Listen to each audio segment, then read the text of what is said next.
And we're live.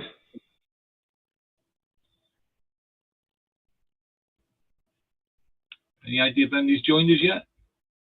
No, they'll just it'll take a wee bit of time. Give them a few minutes till we get a few on board. We've got one like already, so somebody's paying attention. Stephen Kelly's arrived. Hey, Stephen.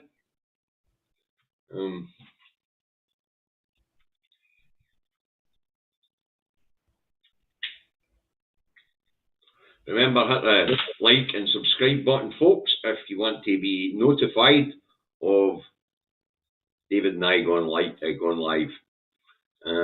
So if you hit like and subscribe, you'll get notifications for when we go live, folks.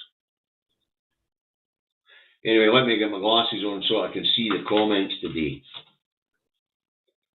Hi, Stephen. Hi, Brian. Hello, Chris. Good afternoon to you. The Mad Monk's on as well. Aye, that's my brother. Right. Get another minute or so just to let people come on if they're coming on. I will. And then you can play your video for us, dear boy. Yes, I will. The subject under discussion today. Anyway, the subject of discussion today, you better tell them. Yeah, basically, what we're seeing now is from a few of the Tory commentators where they're changing the narrative from Scotland as being too poor to become an independent nation to the point now where they're actually admitting that Scotland has got all these massive resources. Play the video clip. Yeah, I'll play a video clip now. Give me a second, I'll just set it up. Let's open this up. We'll see how this goes, folks. Yeah. Patricia Gibbs. Thank you, Mr. Speaker. As Tory MSP Murdo Fraser points out, Scotland has a third of Britain's landmass, half its territorial waters, over 60% of UK fishing zones, 98% of oil reserves, 63% of natural gas, a quarter of Europe's offshore wind resources, and 90% of the UK's fresh water. Can the Deputy Prime Minister explain if his opposition to Scottish independence is because he fears the loss of these invaluable resources? Deputy Prime Minister. She's absolutely right in what she just said. There are huge assets right across Scotland, and that's why we think we're stronger together in delivering for the people of Scotland. So there you go. There you have it. David, can you comment on that? What do you think of that? What's your thoughts on this? Sunday SNP spokesperson. I'm not asking you, David. What's my point of view on it? It's just a form of abuse. Simple as that. But it's also admitting to the English public that Scotland isn't the poor neighbour next door, and that's a change in narrative. Yes. Yeah, you can imagine somebody like you and myself, we've been told for decades, whether we believe it or not, that Scotland's too poor. And Scotland's a subsidy junkie, and you know yourself. We looked it up. It was Ian Lang that started the subsidy junkie myth. And now, just on the cusp of the second proper independence referendum, we've got where they're now saying, actually you do have all these resources, and that we're too poor to let you go. That's exactly what it is, David. For years, our abusive partner has been telling us that we're too weak, too poor, and too stupid. And now that we're on the cusp of leaving, they're begging us to stay because they can't afford to pay the rent without us. Yeah, you can liken it to a married couple where one side of the marriage has been abusing the other side. The other side decides, I've had enough, packs a suitcase and is heading out the door. And just as they're heading out the door, the abusive partner says, don't go, we won't have enough to pay the rent. That's what it's coming down to.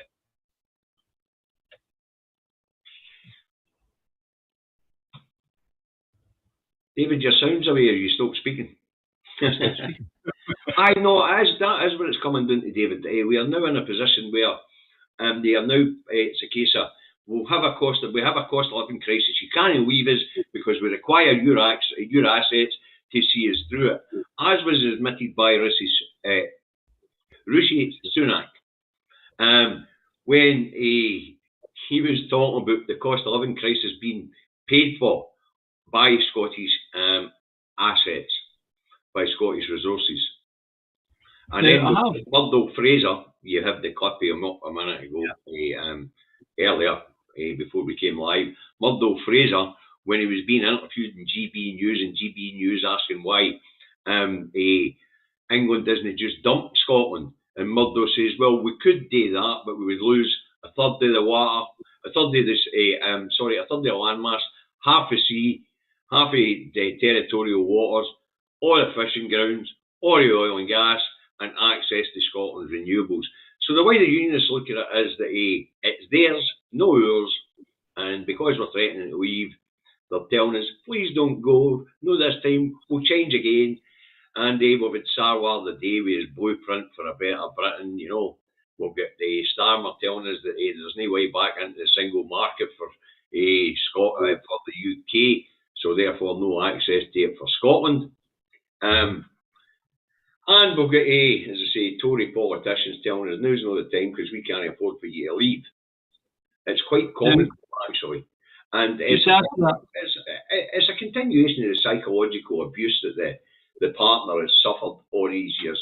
No, it's not too weak, too poor, too stupid. No, it's an admission that they require our assets in order to make it through. You know. Right. Just before I go on, I'm going to play this further clip of Murdo Fraser. Every home must have internet smoke alarms. It's actually after seeing fireworks. In true sore loser fashion. I'll just pop this on. This was done on GB News the other night there. Let's just share that. Here we go. Yes, the second ever, once in a lifetime Scottish independence referendum. They're aiming to host the new vote as soon as 2023. So here's the deal, okay? Scotland is stronger within the Union in terms of global relevance and economic strength. We share a deep, rich history of the UK's separate nations supporting one another, leaning on each other. So what's the point in going? Scotland has been ravaged harshly, very much by Chairman Sturgeon, treating the Highlands like her own personal COVID gulag. So instead of fixing the mess, she and her merry band of nationalists, of course, little Nicky, the world's best Elton John impersonator, has decided to blame England for all of her problems.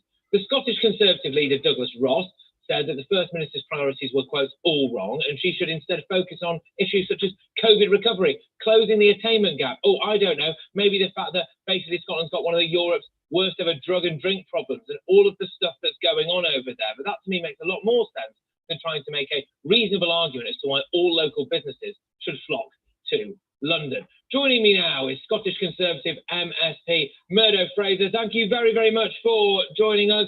Now, look, Murdo, forgive me. I'm starting to wonder whether or not the rest of the UK should vote to leave Scotland. I think if you look at the performance of certain SNP politicians like Ian Blackford in the House of Commons, they seem to be designed to rile up people across the rest of the UK to such an extent that they say, take these people away from us. We've had enough of seeing them in Westminster. But I think in a more hard-headed analysis, people will see if Scotland leaves the UK, we lose roughly a third of the landmass of Great Britain, probably around half of our territorial waters. We lose the magnificent resource that is Scottish fishing waters. We lose the opportunities from North Sea oil and gas, still there despite Nicola Sturgeon's best efforts. We lose the potential for renewable energy from Scotland's coasts and in the North Sea and the Atlantic. We lose access to barrier-free trade for Scotch whisky and Scotch Scotch salmon, always fantastic exports. The opportunity to study at some of the world's greatest universities in Scotland, and the joy of having Scots as part of the British nation. Why would you want to throw that away?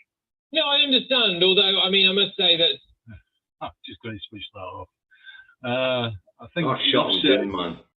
Yeah. So there you go. Yet again, David, I ask, what's your take on that? What's your take, not on what the numpty at the start said, but on what Murdo, well, he's not a numpty, but what Murdo Fraser said. Murdo Fraser is pointing out exactly what Rishi Sunak and Dominic Raab are pointing out. As I say, it's just mere cycle. It's pointing out to the unionists themselves that they can't afford to lose Scotland. And that's going to be a hard one for the English people to take if and when we do achieve our independence. Because I spoke about this today, about the Times article about the UK facing a currency crisis and bankruptcy. Because we're looking at our UK, the money is almost junk at the moment. It's actually classed as being its emerging nation currency at this point in time. When we take our assets away from the United Kingdom, then it's gone belly up. The pound will crash. The plebs in England will be left holding the can. So looking forward to when, I mean, the campaign's only just started and you think to yourself, oh my goodness me, bloody hell, what's going on, right? But it's still to gather pace. Yeah, but right now the line of attack is, I mean, let's have a look at it. Don't leave, we can't afford if you leave. And then we have Mervyn King come out again and stick his head above the parapet again to say, listen, you can use the pound because they will require our assets in a currency union to prop up the pound. And to be honest with you, where I might feel sorry for the people of England and Wales, right? Well, certainly the people of England, but they do keep on voting these people in, or being nice, right? And I can't do anything about that. The only thing I can do about that is work hard to get Scotland over the independence line. Hold on, David. I'm getting Stephen Kelly. You should do a Facebook Live, Davey, on what England has as a country to prove how poor England is. Well, they don't have they don't have a manufacturing base anymore. They don't have an agricultural base anymore. They have very little in the way of fisheries. They have no natural resources really of their own. They've no mineral wealth or anything like that. So I don't really need to do a programme on it, Stephen. I think that Thatcher turned England into a service economy, and Brexit cut them off for the people who buy their services. Because what England sells now is legal services, banking services, advertising services, professional services, and they have no equivalents to sell into Europe. So England has nothing to offer at this point in time. And precisely. These services we're talking about are available in Frankfurt, they're available in Paris, they're available in Hong Kong, they're available in Washington, they're available in New York, they're available all around the place, and that's why we're seeing money flee in London. Also, there's the other side of that is the banking sector moving in to Glasgow. And, you and I have talked about this many times in the past now, David. And I mean, I drove into Glasgow the other day there. And my goodness me, yet again, there's more building work going up, on the Brummelaw side of Glasgow. And it's banks that are taking these big properties, converting them for their own use. Like Chase Manhattan and banking companies like that. These aren't your retail banks. These are your big investment banks. That's right. They want access to Europe. And Scotland plans to go back into Europe. And it was interesting, the Daily Express's headlines the other day, businesses to Exodus Scotland. And that was the headline in Scotland, and the headline in England was businesses to exit England to Scotland as Nicola Sturgeon declares her India F2. You know, it's just psychological warfare on people. But to get back to the point that was being made about England and what little they have left to offer the world. I mean, they're not the first. This is not the first time this has been seen or said. Max Kaiser's show on the BBC before they pulled it. They had an American investor on, and he says, "What's little England going to sell the rest of the world when Scotland takes their oil? If they vote for independence, and Scotland will take their oil." You know, it's nuts. But your interesting point is the fact that they've changed their approach this time. They're not telling us we're too wee, we're too poor, we're too stupid. They're pleading ways to stay because they're too wee, too poor, and too stupid. I think they said that the last time, did they know? Stay and lead.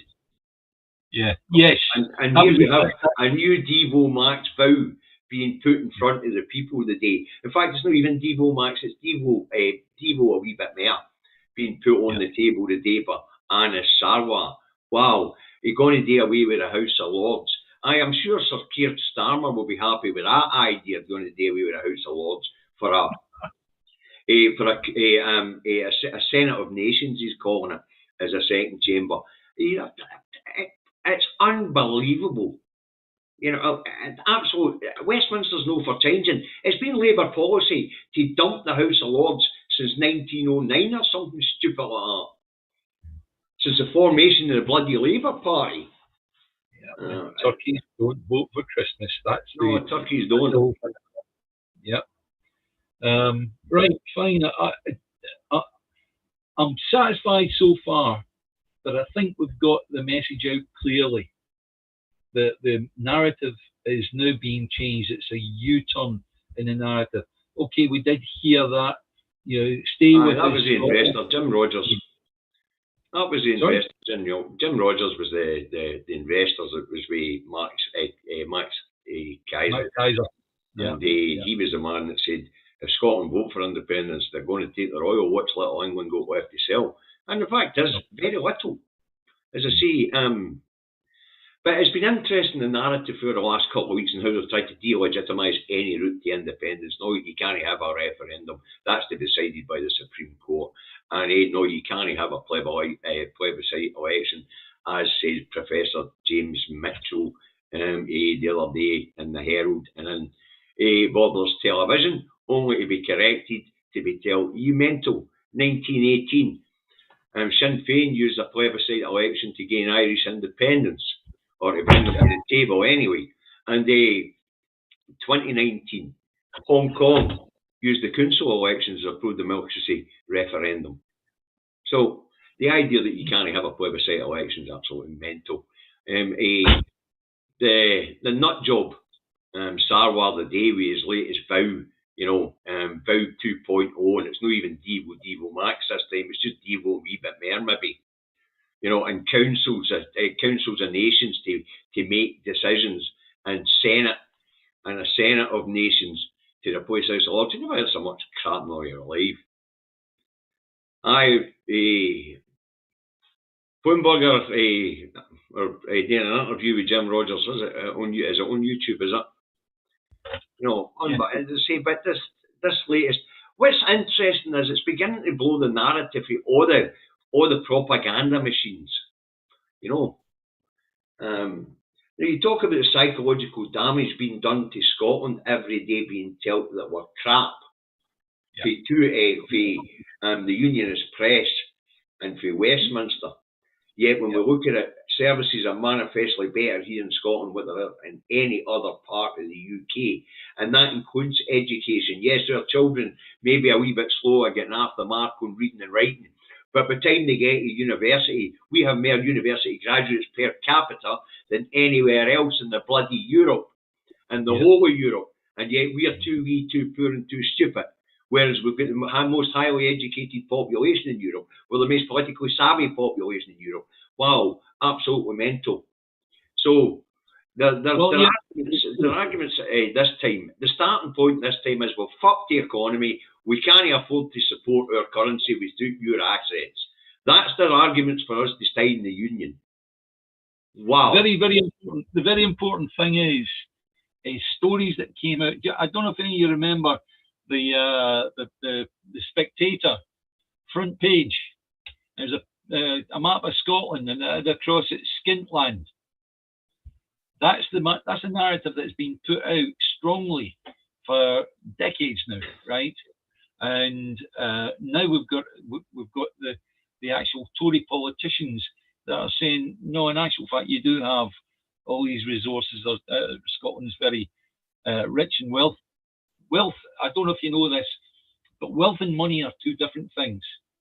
If you've got wealth and resources, you can create money backed and supported with something. So that's the difference between wealth and money. If you've got wealth, you can create money. If you've got money, once you've used it, you've got nothing, right?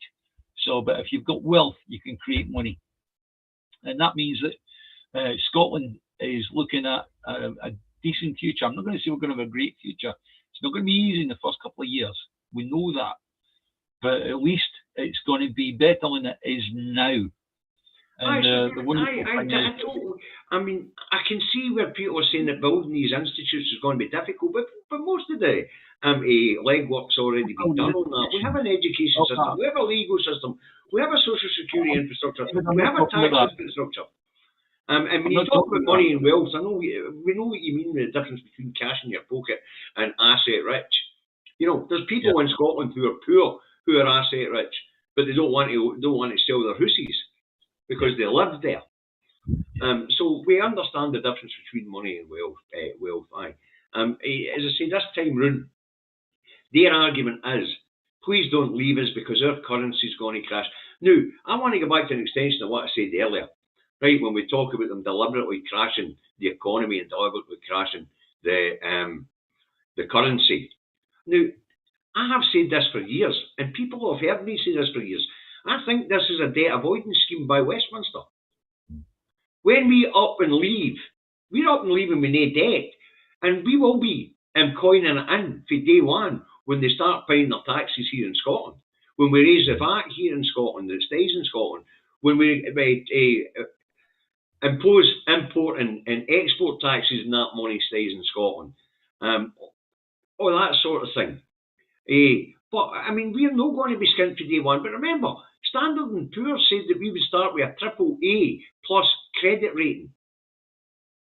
You know, so borrowing for a couple of borrowing to get through the first couple of years isn't going to be difficult as we reimpose proper tax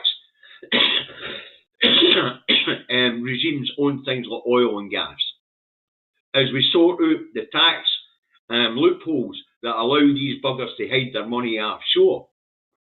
Scotland's going to be extremely wealthy, and over the first couple of years it's not going to be that difficult because we have a AAA credit rating, we'll be able to borrow. Stephen Kelly's come up with a nice comment. How does the monarchy work after independence and them overriding our laws?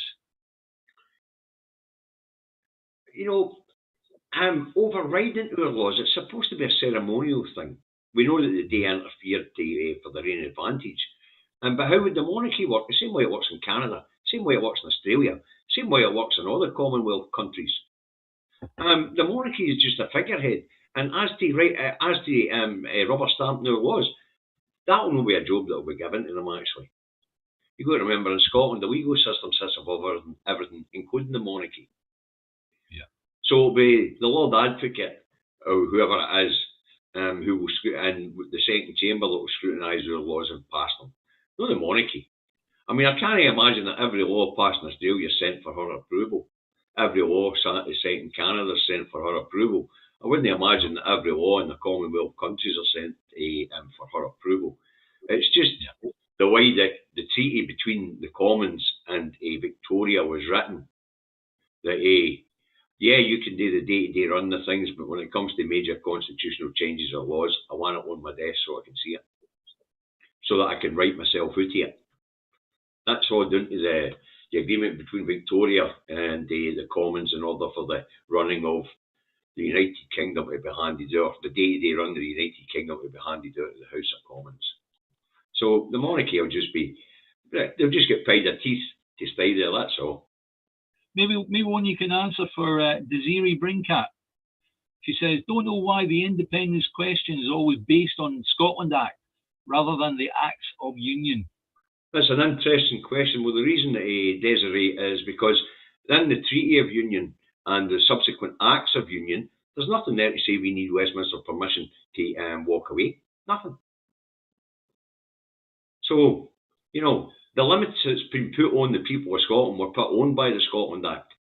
And if you remember right, we voted for devolution but had no say in what was in the bloody Scotland Act because the SNP weren't really at the table, and it was Labour that created the devolved settlement in the Scotland Act. Right. I don't think we should do anything on Westminster's terms.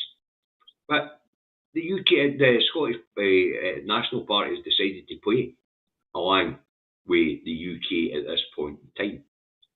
And by the way, we can universally change the Scotland Act. Unfortunately, they can do the same. So the Scottish Parliament can make amendments to the Scotland Act, as can the Westminster Parliament. And the Westminster Parliament can overrule any amendments made to the Scotland Act by the Scottish Parliament.